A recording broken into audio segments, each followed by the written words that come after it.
The front door of the house Naomi had bought 5 years ago swung open, and her husband Derek stood there with a smile that didn't reach his eyes. Behind him, her younger sister Candace appeared in the hallway wearing one of Naomi's designer robes. "Well, look what the cat dragged in," Candace said, leaning against the doorframe. "Heard you lost everything out in California." Naomi stood on the porch in her carefully chosen thrift store jeans and faded jacket, her natural hair pulled back in a simple ponytail. She'd left her luxury car at her real apartment across town and taken a bus here. The neighborhood looked the same, but something felt different. "Wrong. Can I come in?" Naomi asked quietly. "I know it's been 3 years, but this is still my house. Derek, we're still married." Derek laughed, actually laughed, and looked back at Candace. They shared a glance that made Naomi's stomach turn. "About that," Derek said. "Things have changed. You left us, remember? Took off to chase some big dream and abandoned your family." "I was building my business," Naomi said, keeping her voice steady. "I sent money every month. I called every week." "Money that stopped coming 6 months ago," Candace cut in. "And those calls? Please. 5 minutes of, 'How are you?' doesn't count as being present." Their mother Patricia appeared from the kitchen, wiping her hands on a towel. When she saw Naomi, her expression hardened. "Naomi, what are you doing here?" "Mom, my business failed. I lost my apartment. I have nowhere else to go." Naomi watched her mother's face carefully. This was the moment. This was the test. She'd spent the last 3 years building a successful tech consulting company, working 16-hour days, making sacrifices. She'd sent money home faithfully, paid the mortgage on this house, covered her grandmother's medical bills. And now she stood here, pretending to be broken, waiting to see who her family really was. Patricia looked at Derek, then at Candace. "Well, you can't just show up expecting things to be like they were." "I'm not expecting anything," Naomi said. "I just need a place to stay while I get back on my feet. Please. I'll sleep on the couch if I have to." Derek crossed his arms. "The couch is where I watch TV with my girlfriend." The words hung in the air. "Girlfriend?" Naomi forced herself to look confused. "What girlfriend?" Candace stepped forward and Naomi saw it then. The matching bracelets. The way Candace's hand brushed Derek's arm possessively. The way they stood too close. "Me," Candace said with a bright smile. "Surprise, sis. Derek and I have been together for 2 years now. We didn't tell you because, well, you weren't really around to tell." Naomi's performance of shock wasn't entirely fake.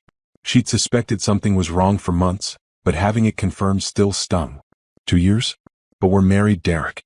We've been together for 8 years. "Yeah, and you've been gone for 3 of them," Derek said. "What did you expect? I'm a man with needs, Naomi. Your sister was here. She paid attention to me. She cared." Patricia nodded. "Candace has been wonderful. She took care of Derek when you abandoned him. She's been helping around the house, contributing. Not like some people who just run off chasing dreams." Naomi swallowed hard. "So I can't stay?" There was a long pause. Candace whispered something to Derek. He nodded. "You can stay in the guest room," Derek finally said. "But you'll pay rent. $400 a month. And you'll help around the house. Cooking, cleaning, that sort of thing. Consider it earning your keep." "Rent?" Naomi repeated. "In the house I bought?" "The house you abandoned," Patricia corrected. "Derek's been making the payments. He's the one who's been responsible. If you want to stay, those are the terms." Naomi looked at each of them.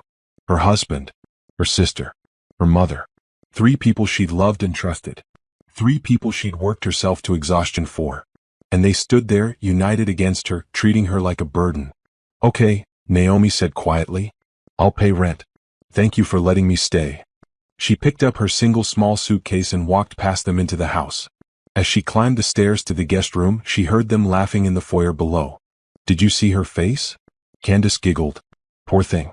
She really thought she could just waltz back in here." $400 a month is generous," Derek said. "She's lucky we're letting her stay at all." Patricia's voice drifted up. "She needs to learn some humility. Always thought she was so special, going to college, starting that business. Look where it got her." Naomi closed the guest room door and sat on the bed. The room was different. Her photos had been removed from the walls. The furniture she'd chosen was gone, replaced with cheap pieces. Even the paint color had changed. She pulled out her phone, the expensive encrypted one hidden in her bag's secret pocket, and opened her banking app. Her company's account showed a balance of $2.3 million. Her investment portfolio was strong. Her real apartment, A luxury penthouse, waited empty across town. She opened another app and checked the hidden camera she'd had installed in the house yesterday. Everything was recording. Every word, every action, every moment of proof she needed. Naomi looked around the guest room at the life she was pretending to have lost and smiled. The test had begun, and they were failing spectacularly. She pulled out her laptop and sent a quick encrypted message to her lawyer, Mike. It's worse than we thought. They're not even pretending to feel guilty. Recording everything. We'll check in tomorrow. Then she changed into the cheap pajamas she'd bought at Goodwill and lay down on the uncomfortable bed. Tomorrow she'd start playing the role of defeated, desperate Naomi. She'd cook their meals and clean their messes. She'd endure their mockery and document their cruelty. And when she had everything she needed, when she'd seen the absolute depth of their betrayal, she would show them exactly who she really was. But not yet. For now she was just poor, broken Naomi who'd come home with nothing. The truth would come later. Naomi woke to the sound of laughter coming from the master bedroom. Her master bedroom. The one she'd decorated with care, with the expensive mattress she'd saved for months to buy. The laughter was loud, intimate, and deliberately meant to be heard. She checked her phone. 6 a.m. She'd barely slept on the lumpy guest bed. More laughter, then Candace's voice, high and performative. Derek, stop. What if she hears? So what? Derek's voice was clear through the thin walls. This is our house now. She needs to understand that. Naomi lay still, listening. The hidden cameras and audio devices she'd installed would catch everything, but hearing it in real time still made her chest tight with anger. Not heartbreak. She'd stopped loving Derek months ago, maybe even years ago when the distance between them had grown. But the betrayal, the cruelty of it, the sheer disrespect, that made her blood boil. She got up and looked at herself in the small mirror above the dresser. Her reflection showed exactly what she wanted. A woman who looked tired, defeated, wearing cheap clothes and no makeup. Her natural beauty still showed through, but she deliberately made herself look worn down. Perfect. She headed downstairs to the kitchen. The house smelled like expensive coffee, the kind she used to buy before she lost everything. The kind Derek couldn't afford on his sales manager's salary. Patricia sat at the kitchen table reading a magazine. She glanced up when Naomi entered. You're up early. Couldn't sleep, Naomi said. Mind if I make some coffee? That's the expensive kind, Patricia said. Derek bought it. Use the instant coffee in the back cabinet. Naomi nodded and found the cheap instant coffee, the kind that tasted like burnt water. She made herself a cup and sat at the table, not speaking. Patricia closed her magazine. You need to understand something, Naomi. Things are different now. Derek and Candace are together. Really together. They're planning a future. But he's married to me, Naomi said softly. A marriage you abandoned, Patricia replied sharply. You chose your career over your family. Actions have consequences. I was trying to build something for us, Naomi said. For our future. Patricia laughed, a harsh sound. What future? You're broke. You failed. Meanwhile, Candace was here, supporting Derek, helping me with grandmother, being part of this family. She deserves happiness. And I don't. You made your choices. The kitchen door swung open and Candace entered, wearing Naomi's silk robe and slippers. Behind her, Derek appeared in a t-shirt and pajama pants, looking relaxed and comfortable. Morning, Mom, Candace said brightly, then glanced at Naomi. Oh, you're up. I live here now, Naomi said quietly. Remember? Temporarily, Derek corrected, pouring himself expensive coffee. Until you find a job and can afford your own place. Candace sat down and put her feet up on a chair.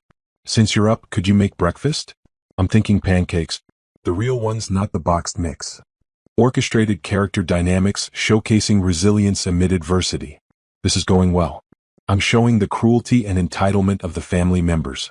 Let me continue with Naomi playing her role while documenting everything. I need to show her strength even while she's pretending to be weak. Naomi looked at her sister, at the woman who was sleeping with her husband in her house wearing her clothes. Sure, she said. Pancakes sound good. She stood and began gathering ingredients. As she cooked, they talked around her like she wasn't there. We should start planning the engagement party, Patricia said. Something nice. Invite the whole family. I want it catered, Candace said. And flowers. Lots of flowers. Maybe at that fancy restaurant downtown. That costs money, Derek said. Candace reached across the table and took his hand. We have money. You've been managing things so well. Naomi's hand tightened on the spatula. managing things. She knew exactly what that meant. She checked her old savings account yesterday from her phone. The one that had held $47,000 when she left. It was empty. Completely drained. How much do I have in our joint savings? Naomi asked casually, flipping a pancake. I might need to access it to get a deposit on an apartment. The silence was sharp. Derek and Candace exchanged glances. About that, Derek said slowly. I had to use that money. The house needed repairs. Grandmother had medical bills. Life happened, Naomi. You weren't sending money anymore, so I used what was available. All of it. Naomi kept her voice neutral. Yeah, all of it. It's gone. You'll have to start from scratch, I guess. Naomi served the pancakes, placing plates in front of each of them. None for her. I understand, she said. Good, Patricia said, cutting into her food. Now you know how hard things have been for them. Derek's been struggling to keep this household running. Naomi poured herself more terrible instant coffee and watched them eat the breakfast she'd made. Derek was wearing a new watch, she noticed. Expensive. Candace had fresh manicured nails. Patricia had highlights in her hair that cost at least $200. They'd spent her money. $47,000. And they sat here acting like they'd suffered. I need to go to the library today, Naomi said. To use the computers for job applications. Take the bus, Derek said. Insurance on the car is expensive enough with just me on it. The car I paid for, Naomi said before she could stop herself. Derek's eyes hardened. The car I've been maintaining and paying insurance on for 3 years. If you want to contribute to car payments and insurance, we can talk about you using it. Otherwise, there's a bus stop 2 blocks away. Naomi nodded and left the kitchen. She went back to the guest room and changed into her thrift store outfit. As she passed the master bedroom, she noticed the door was ajar. She glanced in and stopped. Her wedding photos were gone. In their place were photos of Derek and Candace.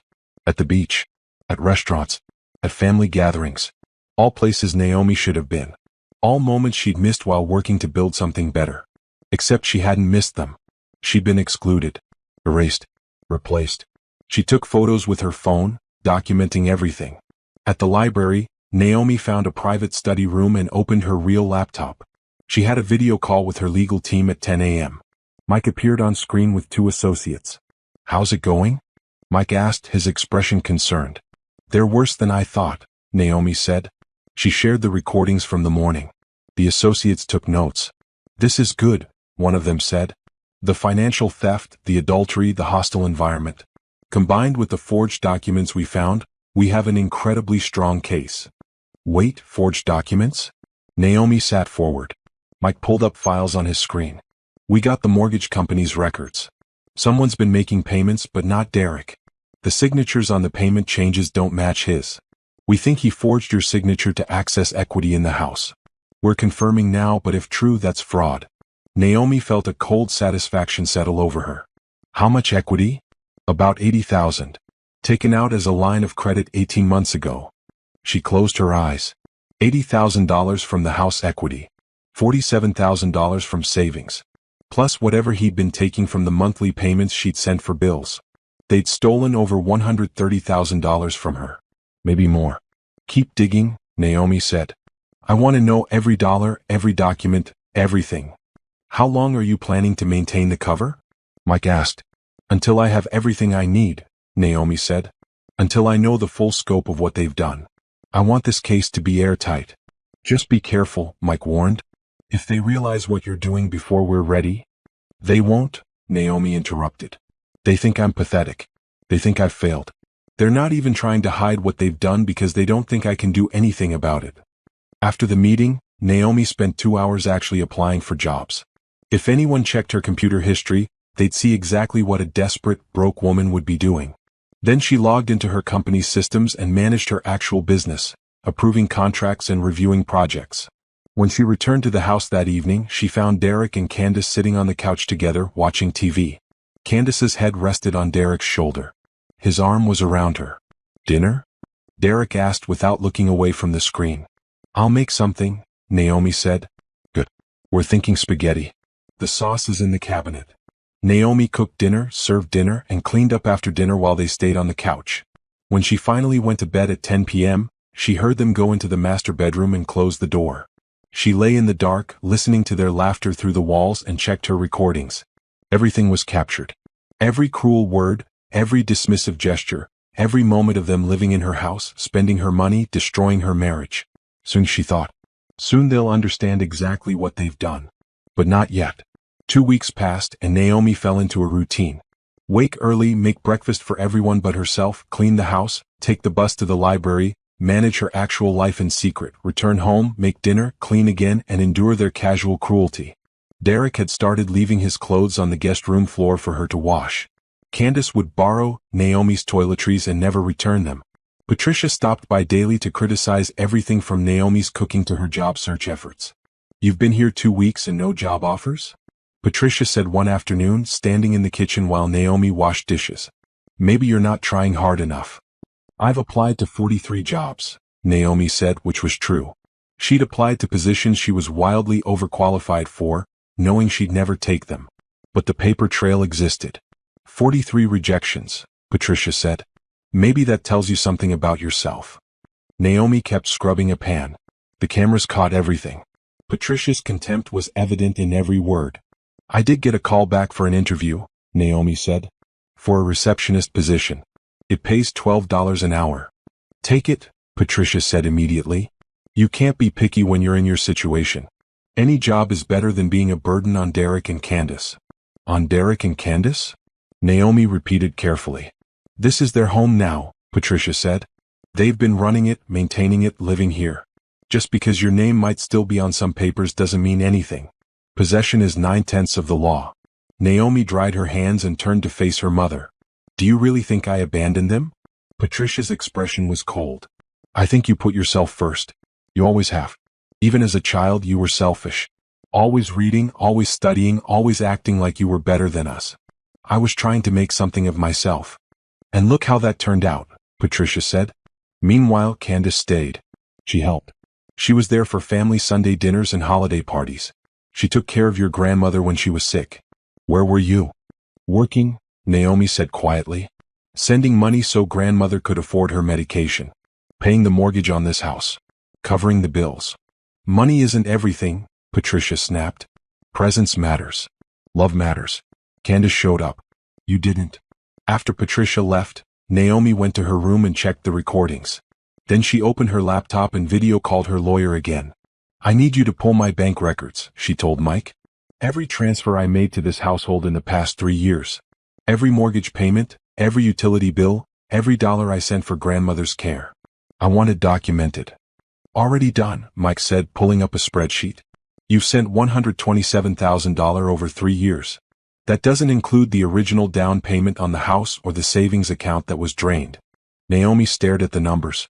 Over $100,000 sent faithfully every month. And they called her selfish. They said she abandoned them. "There's more," Mike continued. "We confirmed Derek forged your signature on the home equity line. We have the documents. The handwriting analysis came back. It's fraud, Naomi. Clear, prosecutable fraud. And Candace witnessed the documents. She signed as a witness, claiming to verify your signature." "Candace helped him steal from me?" "Actively participated," Mike confirmed. "She knew what she was signing. She knew those weren't your signatures. She helped him commit fraud." Naomi felt something cold and hard settle in her chest. This wasn't just an affair. This wasn't just betrayal. This was calculated theft. They planned this. They'd worked together to steal from her. "What else?" she asked. Mike hesitated. "Your mother was involved too. We found emails between Patricia and Derek about how to manage Naomi's money better. There are discussions about getting you to sign papers when you visited for Christmas 2 years ago, but you didn't sign anything. They were frustrated about that." "They tried to scam me at Christmas?" "Yes. The papers were for a power of attorney that would have given Derek control of your business accounts. You refused to sign without reading them first, remember?" Naomi did remember. Derek had been pushy, saying it was just household stuff. She'd insisted on taking the papers to read later, and he'd gotten angry. They'd fought, and she'd ended up leaving early. "Send me everything," Naomi said. "Every email, every document, every piece of evidence. I want to see it all." That evening, Derek came home from work and found Naomi in the kitchen preparing dinner. He looked angry. "We need to talk about money," he said. Naomi kept chopping vegetables. "Okay. You owe me rent. 2 weeks at $400 a month. That's $200. I need it by Friday. I don't have a job yet, Naomi said. That's your problem. You're living here using utilities, eating food. You need to contribute. I cook all the meals and clean the entire house, Naomi pointed out. That's not the same as paying rent, Derek said. If you can't pay, you'll need to find somewhere else to stay. Naomi turned to face him. Where would I go? Derek shrugged. Shelter? Friend's couch? Not my problem, honestly. You're a grown woman. Figure it out. Candace appeared in the doorway. Derek, don't be mean. She can stay. But Naomi, you do need to pay your way. It's only fair. The fake concern in Candace's voice was almost worse than Derek's directness. I'll have the money Friday, Naomi said quietly. Derek nodded and left. Candace lingered, watching Naomi cook. You know, I never meant for things to turn out this way, Candace said softly. With Derek and me. It just happened. Naomi kept her hands busy, her face neutral. Things don't just happen. People make choices. You made a choice too, Candace said. You left. You chose your business over your marriage. Over your family.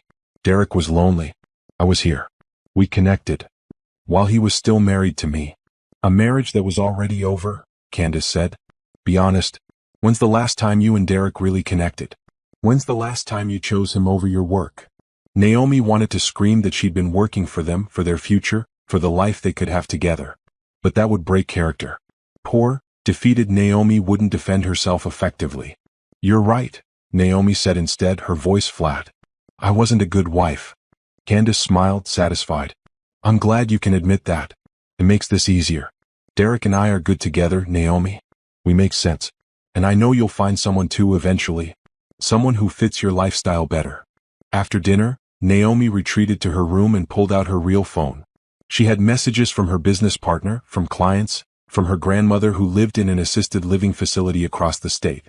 Her grandmother's message was concerned. Haven't heard from you in a while, sweetie. Everything okay? Naomi video called her. The elderly woman's face lit up when she answered. There's my successful grandbaby, her grandmother said. How's business? Business is great, Grandma. Just closed a major contract. And how are things with Derek? Naomi paused. Her grandmother didn't know. She'd been too sick to deal with family drama, so Naomi had kept the separation quiet. Actually, Grandma, things aren't good. I'm dealing with some issues. But I'm handling it. Her grandmother's expression sharpened. She might be 83, but her mind was clear. What kind of issues?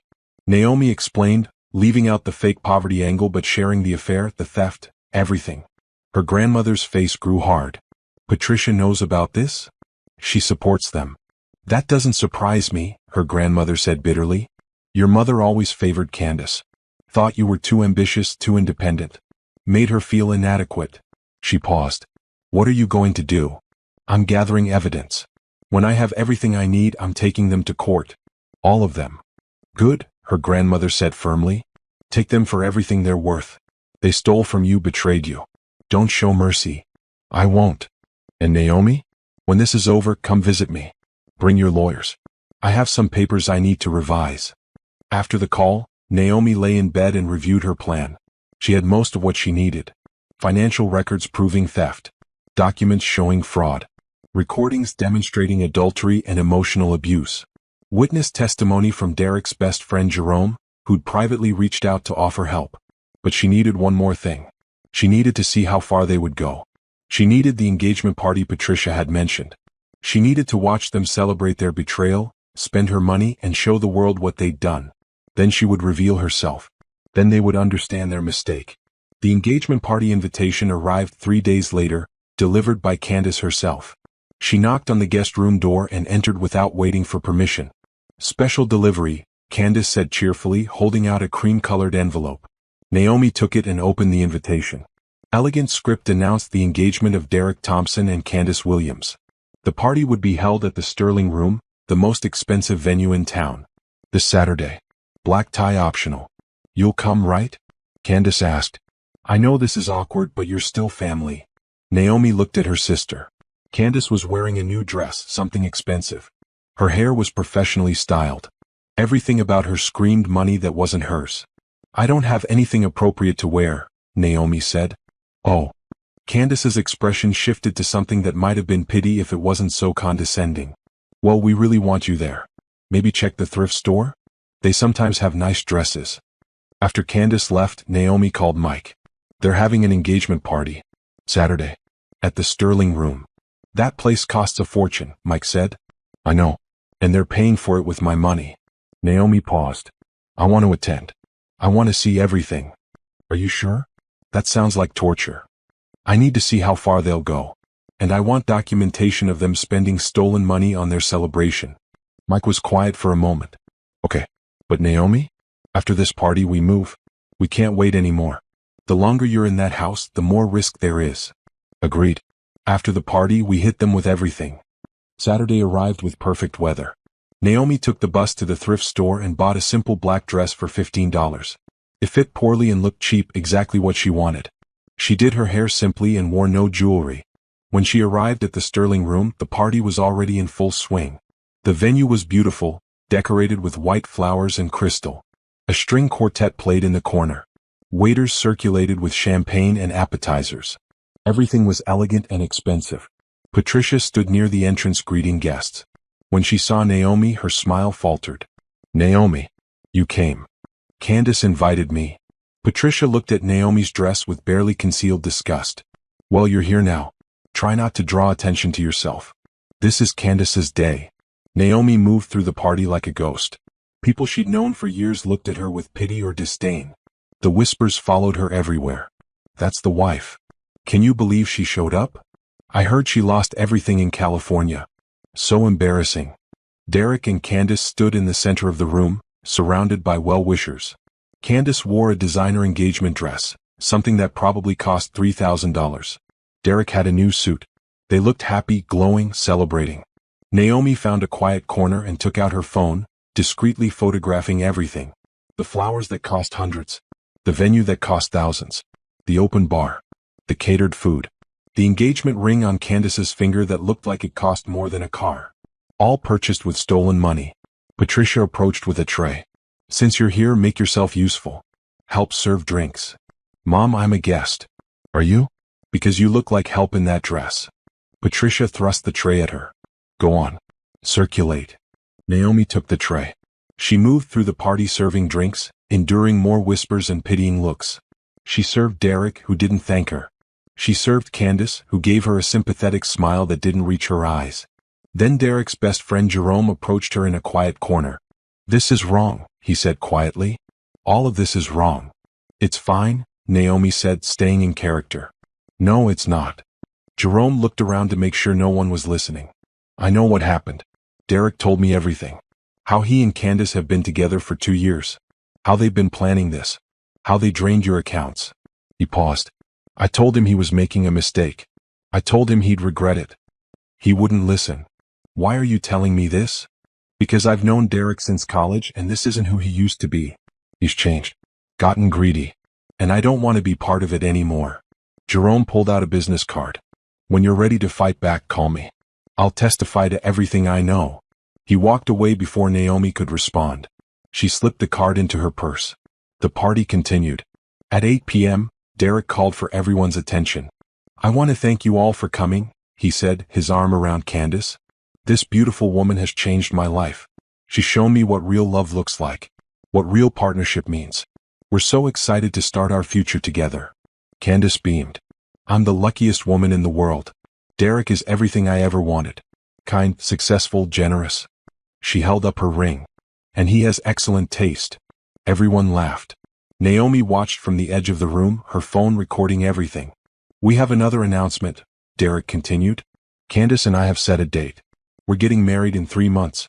Right here at the Sterling Room. And we want all of you there to celebrate with us. Applause filled the room. Patricia dabbed at her eyes with a tissue, pretending to cry happy tears. Friends and family surged forward to congratulate the happy couple. No one mentioned that Derek was still married to Naomi. No one seemed to care that she stood there, invisible in her cheap dress, holding an empty tray. The party ended at 11. Naomi helped clean up, loading dirty dishes while Candace and Derek said goodbye to guests. When everyone finally left, Patricia turned to Naomi. You can go home now. Take a cab or something. I don't have money for a cab. Then walk. It's only 3 miles. Naomi walked home in her uncomfortable thrift store heels, carrying her shoes halfway there when her feet started bleeding. The house was dark and empty when she arrived. Derek and Candace had gone to a hotel for the night, celebrating their engagement. She went to the guest room, closed the door, and pulled out her real phone. "Mike, it's done. I have everything we need. Let's move." Monday morning, Mike confirmed. "We'll file everything. Divorce papers citing adultery. Civil suit for fraud and theft. Criminal complaints for the forged documents. All of it. What about freezing their assets? I can have an emergency motion filed Sunday night. By Monday morning, every account Derek and Candace have access to will be frozen. They won't be able to access $1. Naomi smiled in the darkness. "Do it. And the house. I want them out. Immediately. I own it. They're living there illegally now that I'm back. We'll get an eviction order. It might take a few days, but we'll get it." After the call ended, Naomi changed into her cheap pajamas and lay down on the uncomfortable bed for the last time. Tomorrow she would start packing her few belongings. By Monday everything would change. Derek and Candace were getting married in 3 months. But by then they'd be bankrupt and facing criminal charges. They'd spent her money on their celebration. Now she was going to take everything. Sunday morning, Naomi woke early and went to the library as usual. To anyone watching, she was just poor, desperate Naomi searching for work. In reality, she spent 4 hours in a private study room with her legal team on video calls, reviewing every document one final time. "We're filing at 8 a.m. tomorrow," Mike said. "Everything is ready. Divorce petition with evidence of adultery. Civil suit for $214,000 in stolen funds plus damages. Criminal complaints for fraud, forgery, and identity theft. And we're requesting immediate asset freezes and emergency orders for you to retake possession of your property." "What about Patricia?" Naomi asked. "She helped orchestrate this. The emails show she knew about the fraud and encouraged it. She's named as a co-conspirator in the civil suit. We're also investigating her involvement in changing your grandmother's will. If we can prove undue influence or manipulation, we can pursue that separately." Naomi felt a grim satisfaction. "My grandmother mentioned wanting to revise her papers. I think she knows something's wrong. We should speak with her directly," one of the associates suggested. "Get her testimony about any pressure or manipulation from Patricia." "I'll arrange it," Naomi said. After the legal meeting, she had a video call with her business partner, Brian. "How's the secret mission going?" he asked with a grin. "Wrapping up tomorrow. Thanks for covering for me these past few weeks." "No problem. Though I have to say the revenge plot is very dramatic. Very satisfying. Can I be there when you reveal everything?" "You'll be at work managing our actual business," Naomi said, but she smiled. "But I'll record it for you." She spent the afternoon preparing. She had 2 suitcases at her real apartment across town, ready to move back into the house as soon as the legal orders came through. She'd already hired a moving company to store Derek and Candace's belongings. A locksmith was on standby to change all the locks. By Monday night, Derek and Candace would be locked out of the house with nowhere to go and no money to rent anything else. When Naomi returned to the house Sunday evening, she found Derek, Candace, and Patricia in the living room looking at wedding magazines. "There you are," Patricia said. "We were just discussing wedding plans. The ceremony will be at the same venue as the engagement party. We're thinking a spring theme. Lots of flowers." Candace held up a magazine page. "What do you think, Naomi? Pink roses or white peonies?" Naomi looked at the page. The bouquet shown probably cost $1,000. "Both are nice." "So indecisive," Candace laughed. "This is why Derek and I work so well together. We both know what we want." Derek stood and stretched. "Naomi, we need to talk about your situation. Candace and I have been discussing it, and we think you need to move out before the wedding. It's just awkward having you here." "Where would I go?" "There are shelters," Derek said casually. "Or you could try to find a roommate situation. But you can't stay here. We need this space for our new life together." "You're kicking me out?" "We're giving you 3 months' notice," Candace said, still looking at magazines. "That's generous, really. Enough time to find work and save for a deposit somewhere." Patricia nodded. "It's for the best. You need to stand on your own feet, Naomi. Stop depending on others." Naomi stood there, letting them see poor, defeated, helpless Naomi one last time. "Okay," she said quietly. "I understand." "Good," Derek said. "Now, since you're here, can you make dinner? We're starving." Naomi cooked one last meal for them. Lasagna, garlic bread, salad. She served them at the dining room table and ate her portion standing in the kitchen, alone. They didn't thank her. After dinner, she cleaned up and went to the guest room. She packed her few belongings into the small suitcase. The thrift store clothes, the cheap toiletries, the worn shoes. Everything she'd need for the character she'd been playing. Tomorrow she'd never wear these clothes again. Tomorrow they'd see the real Naomi. She checked her hidden cameras one final time. Over 3 weeks of footage. Every cruel word, every moment of betrayal, every instance of them spending her stolen money. All documented. All recorded. All ready for court. Her phone buzzed. A message from Mike. Asset freeze motion filed. Judge approved it. Takes effect at midnight. All bank accounts, credit cards, and lines of credit frozen as of 12:01 a.m. Monday. Naomi checked the time. 11:45 p.m. In 15 minutes, Derek and Candace would lose access to everything. She opened her banking app and watched the countdown. At exactly midnight, she refreshed the screen. The account Derek had been using showed a hold. The credit card showed declined. The home equity line was frozen. Done. Naomi changed into her cheap pajamas and lay down on the lumpy bed for the last time. She set her alarm for 6 a.m. Tomorrow would be busy. The process servers would arrive at 8 to deliver the divorce papers and lawsuits. Her legal team would file the emergency orders. By noon, she'd have possession of her house back.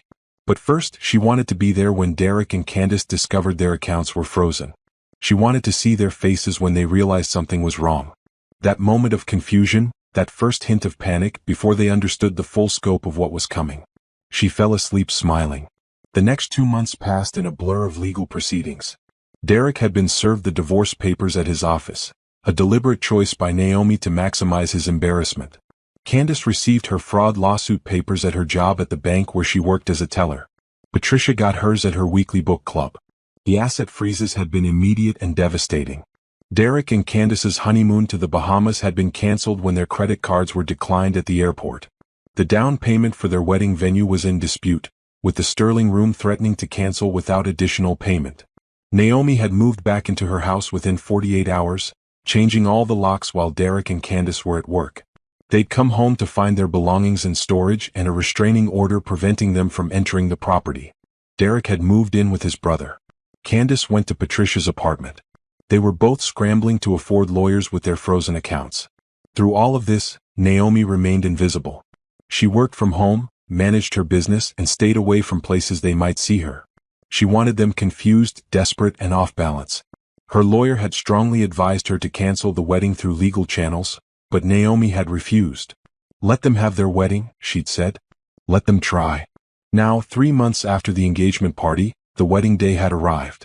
Naomi sat in her real apartment that morning, the penthouse across town, getting ready. Not for the wedding. She wouldn't attend that circus. But for what would come after. Her phone rang. It was Jerome. Just wanted to give you an update, he said. They're actually going through with it. The wedding is starting in an hour. Derek borrowed money from his brother to pay for a scaled-down ceremony. They moved it to a community center. How do they seem? Stressed. Derek's lost weight. Candace is pretending everything's fine, but you can see the cracks. They're both convinced this will all blow over somehow. It won't. I know. I'm still planning to testify. Everything I know about the affair, the stolen money, all of it. After the call, Naomi reviewed her plans one more time. The divorce hearing was in 2 weeks. The criminal fraud trial would begin in 4 months. The civil suit for damages was scheduled for 6 months out. Derek and Candace were getting married today, but their marriage would begin with bankruptcy and end with prison time. If they even made it through the ceremony without being arrested. Actually, Naomi thought maybe that was too cruel. She'd hold off on the arrests until after the ceremony. Let them have their moment. Let them believe for just a few hours that they'd gotten away with everything. Her phone buzzed. A message from an unknown number. They just got married. Ceremony was short. Maybe 40 people attended. Derek's mom cried. Candace looked beautiful but tired. They're heading to a small reception at the community center. Thought you'd want to know. Jerome. Naomi sent back a thumbs-up emoji. She spent the afternoon working, reviewing contracts, and preparing for a client presentation. Her business was thriving. She just signed her biggest contract yet, a $2 million consulting deal with a major tech company. At 7 p.m. her phone rang again. The wedding's over, he said. They're on their way to a hotel for their wedding night. Derek had to pay cash because their credit cards are still frozen. How much cash did he have? Jerome says he borrowed $5,000 from his brother. They blew most of it on the scaled-down wedding. Maybe $500 left. And tomorrow? Tomorrow they wake up to reality. The eviction notices, the court dates, the frozen assets. All of it. Perfect, Naomi said. She went to bed early that night, in her comfortable penthouse with its city views and expensive furniture. She slept in her king-sized bed with its luxury sheets, and she dreamed of justice. The next morning, Naomi dressed in a designer suit and professional heels. She styled her hair and did her makeup carefully. She put on the diamond earrings she'd bought herself when her company hit its first $1 million in revenue. She looked in the mirror and saw the real Naomi. Successful, powerful, confident. Not poor, desperate, defeated Naomi. Not a victim. At 10 a.m. there was a knock at her door. Mike stood there with 2 associates and a briefcase full of documents. "Ready?" he asked. "Ready." They drove to the house. Naomi's house. The one she'd bought, that Derek and Candace had been evicted from but were being allowed back into for one final meeting. Derek's car was in the driveway. So was Patricia's. And Candace's. All 3 of them were inside, summoned by the legal notice requiring their presence. Naomi took a deep breath and walked up to the front door. She unlocked it with her key and stepped inside. The house was clean. She'd hired cleaners to remove all traces of Derek and Candace's presence. Her furniture, the pieces they'd removed, had been brought back from storage. Her photos were on the walls again. Everything looked exactly as it had before she'd left 3 years ago. Before the betrayal. She found them in the living room. Derek wore jeans and a t-shirt, looking exhausted. Candace sat beside him in casual clothes, her wedding ring already looking dull. Patricia stood by the window, her arms crossed. They all turned when Naomi entered. The looks on their faces were priceless. Derek's jaw dropped. Candace gasped. Patricia actually stumbled backward. "Hello," Naomi said calmly. "I believe we have some things to discuss."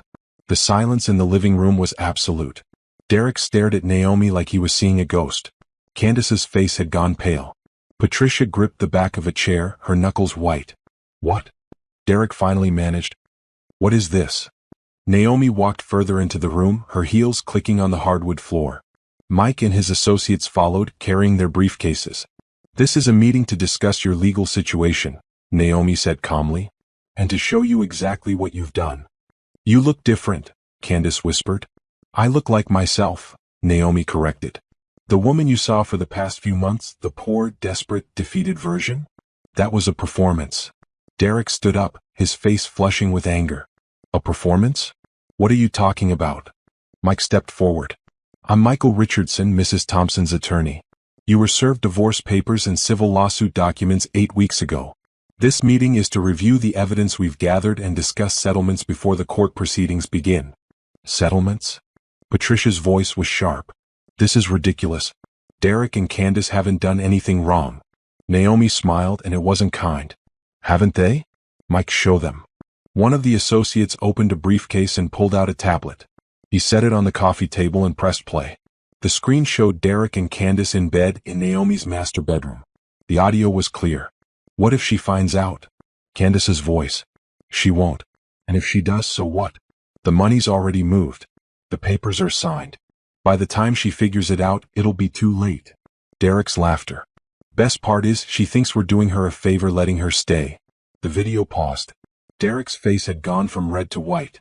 "That was week 1, Naomi said. "We have 3 weeks of recordings. Every conversation, every cruel comment, every moment you thought you were safe." Mike pulled out documents. "We also have financial records. Bank statements showing $47,000 stolen from Mrs. Thompson's savings account. Home equity documents with forged signatures totaling $80,000 in fraudulent loans. Records of monthly payments Mrs. Thompson sent, totaling $127,000 over 3 years, that were misappropriated. That's $254,000 in theft," Naomi said clearly. "Plus interest and damages, we're seeking $400,000 in the civil suit." Candace stood up, trembling. "We didn't steal anything. That money was for the household. For bills." "Then why did the mortgage go unpaid for 6 months?" Mike asked. "Why were utilities nearly shut off twice? Where did the money actually go?" He laid out more documents. Credit card statements. Receipts. Bank records. It went to restaurants, clothes, jewelry, vacations, Mike said. It went to your engagement party and wedding. It went to everything except what Mrs. Thompson sent it for. Patricia finally spoke. You can't prove any of this is illegal. Married couples share finances. Derek had a right to that money. He had a right to community property, Mike agreed. But the savings account was Mrs. Thompson's separate property, established before the marriage with inheritance money. And he certainly had no right to forge her signature on home equity documents. That's fraud, Mrs. Williams. Criminal fraud. He pulled out another set of documents. These are the documents Derek signed to access the home equity line. These are exemplars of Mrs. Thompson's actual signature. And this is the handwriting analysis report confirming these signatures are forgeries. Derek sank back onto the couch. And Ms. Williams, Mike continued, looking at Candace, you witnessed these documents. You signed an affidavit claiming you watched Mrs. Thompson sign them. But Mrs. Thompson was in California when these were signed. We have flight records, hotel receipts, and work attendance records proving she was 3,000 miles away. Candace's hands were shaking. Derek said it was okay. He said she had given permission over the phone. But you signed a document saying you physically witnessed her signing, Mike said. That's perjury. That's fraud. That makes you an active participant in a crime. Naomi walked to the wall where she'd set up a bulletin board. Photos, documents, and timeline strings covered it like something from a detective show. I wanted to understand, she said quietly. I wanted to know if you were just betraying me or if you were actually criminals. So I came back. I pretended to be poor and desperate. And I watched you. She pointed to different sections of the board. Week 1, you made me pay rent in the house I own. Week 2, you stole my clothes and treated me like a servant. Week 3, you planned your wedding using my stolen money. And through it all, you never once showed guilt or remorse. Derek found his voice. You set us up. This is entrapment. No, Mike said firmly. Entrapment requires law enforcement inducing someone to commit a crime they wouldn't otherwise commit. Mrs. Thompson is a private citizen documenting crimes you'd already committed. Everything you did, you chose to do freely. The affair started 2 years ago, Naomi continued. The financial theft started 18 months ago. My arrival 3 months ago didn't cause any of this. I just documented what you were already doing. She turned to Patricia. And you, Mom. You knew everything. You encouraged them. You helped them manipulate me. Patricia's face was hard. I did what was best for this family. Candace is happy with Derek. They're good together. They're built on theft and betrayal, Naomi said. That's not happiness. That's crime. Mike pulled out another document. Mrs. Williams, we're also investigating your involvement in manipulating Mrs. Thompson's grandmother's will. The elder Mrs. Williams has filed a complaint stating you pressured her to disinherit Naomi while she was recovering from surgery and on pain medication. Patricia's composure cracked. That's a lie. Grandmother is 93 but mentally sharp, Naomi said. She remembers everything. She remembers you visiting her in the hospital, bringing papers for her to sign. She remembers you telling her I had abandoned the family and didn't deserve her inheritance. She remembers being confused and in pain and trusting you. That will is being contested, Mike added. And if we can prove undue influence, you'll face criminal charges for elder abuse. The room was silent except for Candace's quiet crying. So here's what happens now, Naomi said. Derek, you're divorcing me. I'm citing adultery, fraud, and abandonment. You'll get nothing in the settlement. The house is mine, bought with my money.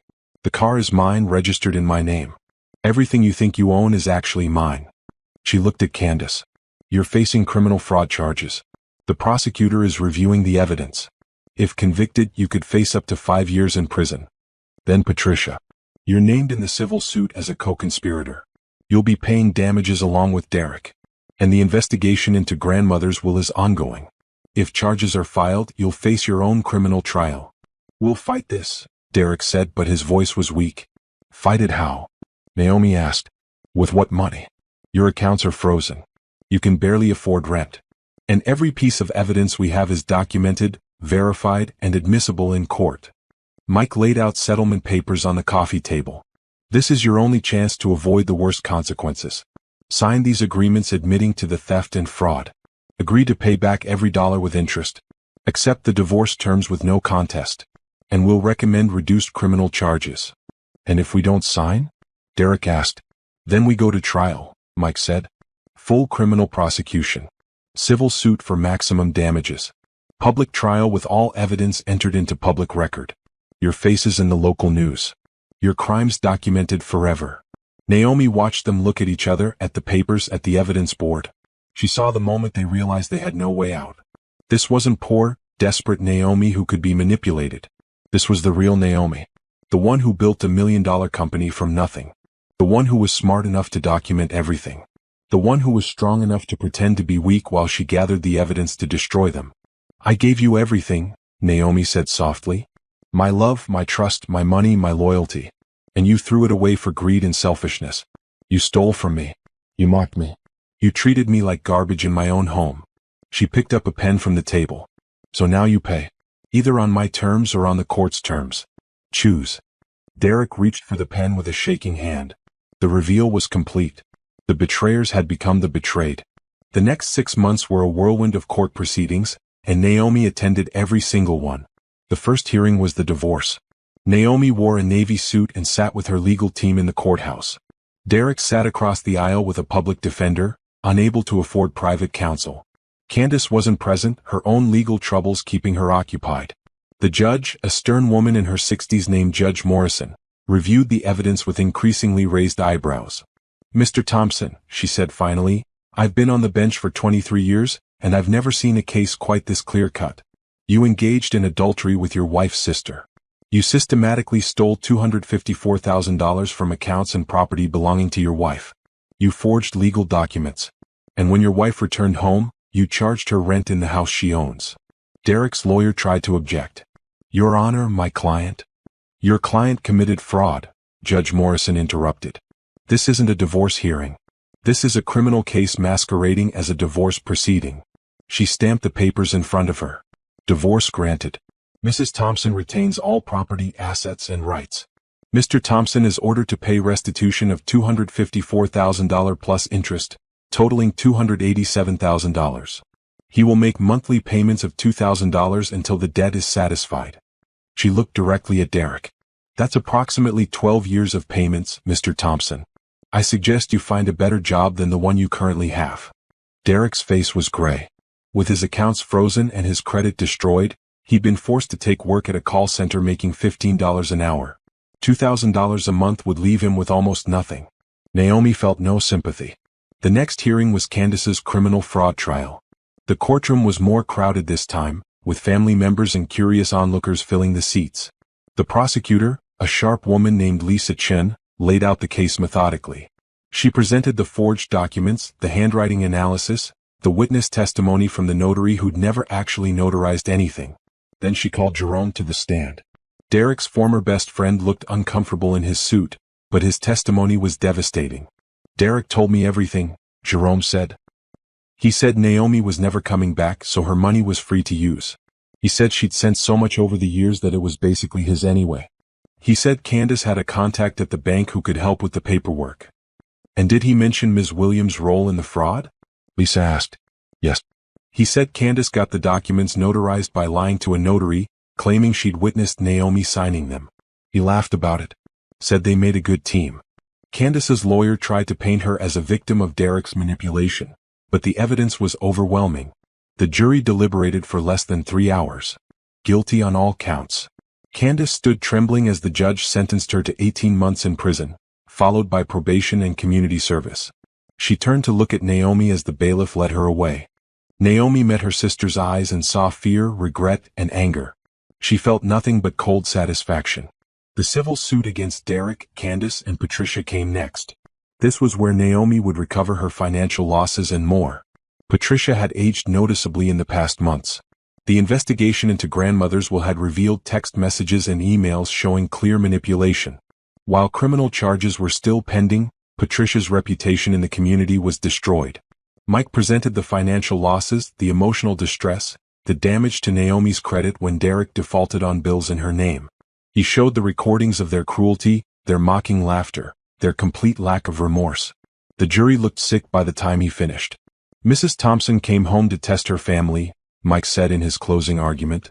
She wanted to see if they loved her or just loved her money. She got her answer. They chose money and they were willing to steal, lie, and commit fraud to get it. He gestured to Naomi. She built a successful company through hard work and intelligence. She sent money home faithfully to support her family. And when she returned, they treated her like garbage and stole everything she'd worked for. The jury awarded Naomi $600,000 in damages, triple her actual losses, plus punitive damages for emotional distress. Derek would be paying her for the rest of his life. Patricia lost her house to pay her portion. She moved into a small apartment on the poor side of town. Candace lost everything. When she got out of prison, she'd emerge with nothing but debt and a criminal record. Through all of this, Naomi's grandmother watched with fierce satisfaction. The elderly woman had immediately revised her will, restoring Naomi's full inheritance and completely cutting out Patricia. "I should have seen what she was becoming," grandmother said during one of Naomi's visits. "Always jealous of you, always resentful. I thought it was just sibling rivalry, but it was deeper than that." "It wasn't your fault, Grandma. Still, I'm glad you exposed it all. Better to know the truth even when it hurts." The old woman squeezed Naomi's hand. "And I'm proud of you. How you handled this with intelligence instead of emotion. That took real strength." The final legal proceeding was Patricia's criminal trial for elder abuse and undue influence. The evidence was damning. Hospital records showing the timing of the will changed, text messages proving Patricia had isolated grandmother from other family members, testimony from nurses about Patricia's aggressive behavior. The jury convicted her on all counts. Patricia received a 2-year sentence, suspended pending restitution to grandmother and completion of community service. She also received a restraining order preventing her from contact with any elderly family members. On the courthouse steps after the sentencing, Patricia saw Naomi waiting. "I hope you're happy," Patricia said bitterly. "You've destroyed this entire family." Naomi looked at her mother. "I didn't destroy anything. I just exposed what was already there. The lying, the stealing, the betrayal. That was all you. I'm your mother. You stopped being my mother when you chose money over your daughter." Naomi's voice was calm, matter-of-fact. "You could have supported me. You could have been honest. Instead, you helped them steal from me and mocked me when I came home." Patricia's face twisted with anger and shame. "So that's it? You're cutting me out of your life." "You cut yourself out," Naomi said. "When you sided with thieves and criminals instead of your own daughter. When you tried to steal my inheritance from grandmother. When you laughed at me and treated me like I was worthless." She turned to walk away, then paused. "One day maybe you'll understand what you lost. It wasn't money. It was your family, your daughter, your integrity. Those things are worth more than any bank account." Naomi walked down the courthouse steps to where her lawyer waited. Behind her, Patricia stood alone, and for the first time, Naomi felt a small flicker of something that might have been pity. But only a small flicker. Justice had been served. 6 months after the last court case ended, Naomi's life had transformed completely. Her business had grown exponentially. The publicity around her case, while uncomfortable, had ironically attracted new clients impressed by her strategic thinking and resilience. Her company now employed 15 people and had contracts with major corporations across 3 states. She'd hired Jerome as her operations manager. He'd left his old job without hesitation when she offered him a position. "I meant what I said," he told her on his first day. "I didn't want to be part of Derek's mess anymore. Working for you is a fresh start." Jerome had proven to be excellent at his job, organized and dedicated. More importantly, he'd become a genuine friend. Grandmother had moved into a beautiful assisted living community that Naomi paid for, despite the woman's protest that she could afford it herself. "Let me do this," Naomi had said. "You've always supported me. Let me support you now." The house, Naomi's house, was finally hers again in every way. She'd redecorated completely, erasing all traces of Derek and Candace. New furniture, new paint, new memories. But she spent most of her time at her penthouse apartment. The house held too many ghosts, too many bad memories. She was considering selling it and letting go of that chapter completely. It was at a charity event for a local youth technology program that Naomi met Terrence. The event was held at a downtown hotel, and Naomi's company was one of the main sponsors. She wore a midnight blue dress and had her hair styled in elegant twists. She felt confident, powerful, happy. She was standing near the silent auction tables when a man approached. He was tall, with warm brown skin, an easy smile, and kind eyes. He wore a well-fitted suit but somehow made it look casual. "The youth coding program is a great cause," he said by way of introduction. "Are you with one of the sponsor companies?" "I own one of them," Naomi said. "Thompson Tech Consulting. We do systems integration and IT consulting." His eyebrows rose with genuine interest. "Impressive. I'm Terrence Hall. I'm an architect. My firm designed the new community center where they'll be holding the program classes. They talked for a few minutes about the program, about the importance of tech education for underserved communities. Terrence was intelligent and passionate about his work. He listened when she spoke, asked thoughtful questions, and never once seemed intimidated by her success. Would you like to get coffee sometime? Terrence asked as the event was winding down. I'd love to hear more about your business and how you got started. Naomi hesitated. The divorce had only been final for 6 months. Her trust in people was still rebuilding. But something about Terrence felt different. Safe. Genuine. Sure, she said. I'd like that. Their first coffee date turned into a 3-hour conversation. Terrence told her about growing up in Chicago, about studying architecture in college, about his dream of designing affordable housing that was still beautiful. Buildings should serve people, he said. Not just function but inspire. Everyone deserves to live in a space that makes them feel valued. Naomi found herself sharing her story. Not the whole story, not yet, but pieces of it. Her business, her struggles, her determination to succeed. My family didn't really understand what I was doing, she said. They thought I was chasing some impossible dream. But you did it anyway, Terrence said, smiling. That takes courage. They had a second date. Then a third. Terrence never asked about her money or her success beyond genuine interest in her as a person. He paid for dinners even though she offered to split. He opened doors and pulled out chairs not because he thought she couldn't, but because he wanted to. One evening, 2 months into dating, they were having dinner at a small Italian restaurant when Terrence said, I should probably tell you something. I looked you up online. Naomi's stomach dropped. Oh. I saw the news articles about your court cases. About your ex-husband and your sister. He reached across the table and took her hand. I'm sorry you went through that. It must have been awful. You're not going to ask me for details? No, Terrence said simply. That's your story to tell if and when you want to. I just wanted you to know that I know, and it doesn't change how I feel about you. Naomi felt something tight in her chest loosen. How do you feel about me? I think you're brilliant, Terrence said. And strong. And kind even though you have every reason not to be. I think I'm falling for you, and it scares me a little because I don't want to mess this up. She squeezed his hand. I'm falling for you too. They took things slow. Terrence never pushed for more than she was ready to give. He met Jerome and immediately got along with him. He visited grandmother and charmed her within 5 minutes. That one's a keeper, grandmother told Naomi afterward. He's got a good heart. And he loves you for you, not for what you can give him. 4 months into their relationship, Naomi finally told Terrence the whole story. About coming home and pretending to be poor. About documenting everything. About the strategic takedown of her betrayers. They were sitting on her penthouse balcony, watching the sunset over the city. Terrence listened without interruption as she talked. When she finished, he was quiet for a moment. That must have been exhausting, he finally said. Maintaining that act, enduring their cruelty. I don't know if I could have done it.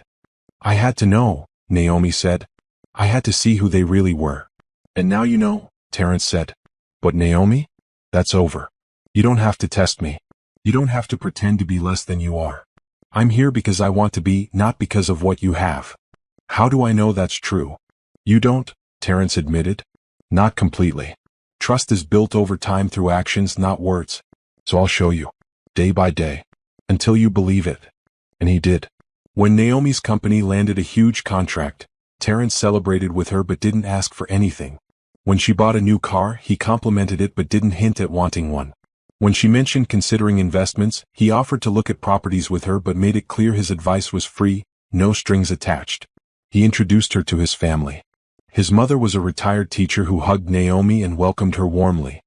His younger sister was a nurse who grilled Terrence about how he was treating Naomi, making sure his intentions were good. You've got a good family, Naomi told him afterward. They're protective, Terrence said. But they like you. Mom said you have good energy, which is high praise from her. Jerome watched their relationship develop with approval. He's nothing like Derek, he told Naomi one day at work. Derek was always looking for shortcuts, for ways to get ahead without earning it. Terrence actually works. He's proud of what he does. That's the difference. One evening, 9 months into their relationship, Terrence and Naomi were walking through the park near her penthouse. It was fall and the leaves were changing colors. I've been thinking, Terrence said. I know we said we'd take things slow, but I think I'm ready for more. Not marriage, he added quickly, seeing her expression. I know that's probably too soon given everything you've been through. But maybe living together? Or at least talking about the future. Naomi stopped walking. She looked at this man who'd been patient, kind, and genuine for 9 months. Who'd proven his character through actions, not words. Who made her laugh and supported her dreams and never once made her feel like she had to be less than herself. I'd like that, she said. Talking about the future. They sat on a bench and Terence took both her hands. I want you to know I see you, he said. Not the successful businesswoman, not the victim of betrayal, not any role or label. Just you, Naomi. The woman who loves old jazz music and makes terrible puns. Who works too hard sometimes but is learning to rest. Who's generous with the people she loves but careful about trust. That's who I want a future with. Naomi felt tears prick her eyes. No one's ever said anything like that to me before. Then everyone else was missing out, Terence said. Because you're incredible. They stayed on that bench as the sun set, talking about possibilities. About maybe moving in together in 6 months. About trips they wanted to take. About the life they could build together, one based on honesty and mutual respect. For the first time in years, Naomi felt truly happy. Not the satisfaction of revenge but genuine contentment. The kind that came from being with someone who valued her for exactly who she was. She tested her family and they'd failed. But Terence? He was passing every test without even knowing he was being tested. That, she realized, was what real love looked like. 1 year after the legal proceedings ended, Naomi's life was unrecognizable from where it had been. Thompson Tech Consulting had doubled in size, now employing 30 people with offices in 3 cities. Naomi had been featured in 2 business magazines and invited to speak at tech conferences. She'd started a mentorship program for young women in technology, funding scholarships and internships. Jerome had been promoted to vice president of operations.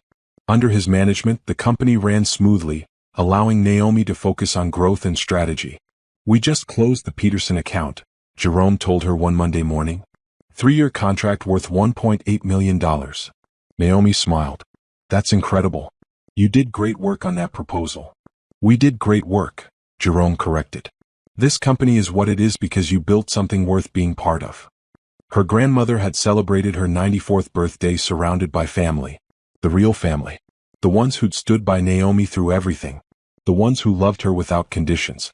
At the party held at the Assisted Living Facilities community room, grandmother pulled Naomi aside. I'm proud of you, she said. Not just for the business success, though that's wonderful. I'm proud of how you handled everything with grace. You could have been bitter and angry, but you chose to move forward. I was bitter and angry, Naomi admitted.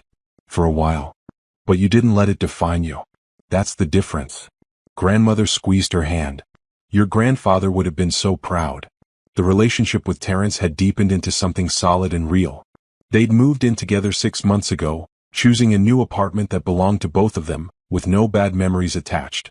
Terence proposed on a Saturday morning in their kitchen. No fancy restaurant, no big production. Just the 2 of them, coffee brewing, sunlight streaming through the windows. I love our life, he said, getting down on one knee. I love waking up next to you. I love how you hum while you work. I love your ambition and your kindness and your terrible sense of direction. He opened a small box. I want to love you for the rest of my life. Will you marry me? The ring was beautiful but modest, something Terence could actually afford on his architect's salary. Naomi knew he'd saved for months to buy it. Yes, she said, crying and laughing at the same time. Yes, absolutely yes. They set a wedding date for the following spring. Small ceremony, just close friends and family. Nothing like the elaborate affair Derek and Candace had tried to throw with stolen money. This would be real. Honest. Built on a foundation of trust and genuine love. One ordinary Tuesday afternoon, Naomi was at the grocery store when she saw him. Derek. He was stocking shelves in the produce section, wearing a store uniform. He looked tired, older than his 37 years. The handsome confidence he'd once carried was gone, replaced by weariness. Naomi almost turned away, but he'd already seen her. Their eyes met across the display of apples. Derek set down the box he was holding and walked over slowly. Naomi, he said. Derek. They stood there for a moment in awkward silence. I'm glad I ran into you, Derek said finally. I've been wanting to say, I'm sorry. For everything. Naomi waited. She didn't make it easy for him. I was greedy and stupid, Derek continued. I convinced myself I deserved your money because you'd left. I justified the affair because you weren't there. I told myself so many lies that I started believing them." He looked down. "I know sorry doesn't fix anything. I know I destroyed everything good in my life. But I wanted you to know I understand that now." "How's Candace?" Naomi asked. Derek's expression darkened. "We're divorced. She got out of prison 6 months ago. Blamed me for everything even though she made her own choices. Last I heard, she's living with a friend in another state working retail." He paused. "Your mom reached out to me last month. Wanted to see if we could all sue you together, claim the evidence was obtained illegally or something. And I told her no. I'm done with that. I signed those settlement papers, I admitted what I did, and now I'm paying for it. Literally." He gestured at his uniform. "This job barely covers my rent and the monthly payments to you. But it's honest work and I'm doing it." Naomi studied him. This broken, humbled version of the man she'd once loved. She felt nothing. No anger, no satisfaction, not even pity. Just a distant recognition that this person had once been important to her. "I hope you build a better life," she said simply. "One based on honesty this time." "I'm trying." Derek looked at her designer coat, her expensive bag, the ring on her finger. "You're engaged." "I am. To a good man who loves me for who I am. That's what you deserve." Derek's voice was sincere. "I hope he treats you right. Better than I did." Naomi nodded and turned to leave. "Naomi?" Derek called. She looked back. "Thank you." "For what?" "For not pressing for the maximum sentence. For accepting the settlement instead of taking us to trial for everything. My lawyer said you could have destroyed us completely. You chose not to." "I chose justice," Naomi corrected. "Not revenge. There's a difference." She walked away, her cart full of groceries for the dinner she and Terrence were cooking together that evening. Behind her, Derek returned to stocking shelves. That evening, Naomi told Terrence about the encounter. "How did it feel?" he asked, chopping vegetables for their stir-fry. "Like seeing a stranger," Naomi said honestly. "Like that person and that life belonged to someone else." "That's healthy," Terrence said. "It means you've moved on completely." They cooked dinner together, ate at their small dining table, and talked about their day. Terrence told her about a sustainable housing project his firm was designing. Naomi shared ideas for expanding her business into the European market. It was ordinary, simple, perfect. Later that night, as they were getting ready for bed, Terrence said, "You know what I love most about you? My excellent taste in partners?" Naomi teased. "That too," Terrence laughed. "But no, I love that you chose happiness. After everything they did to you, you could have spent your life angry and bitter.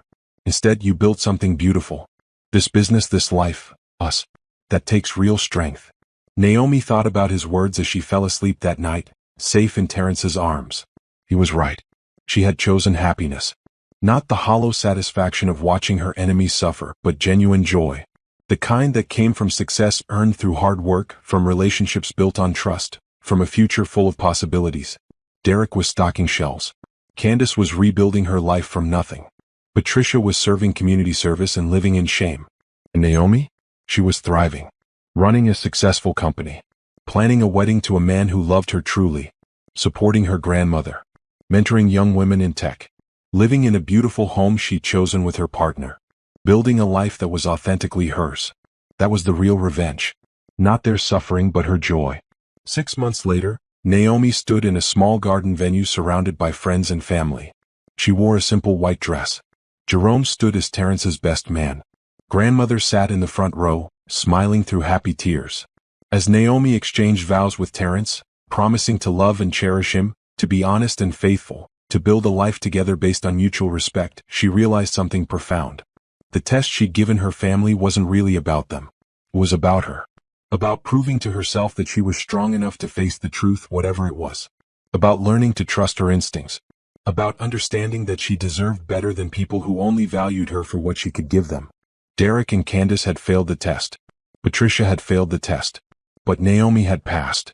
She passed the hardest test of all.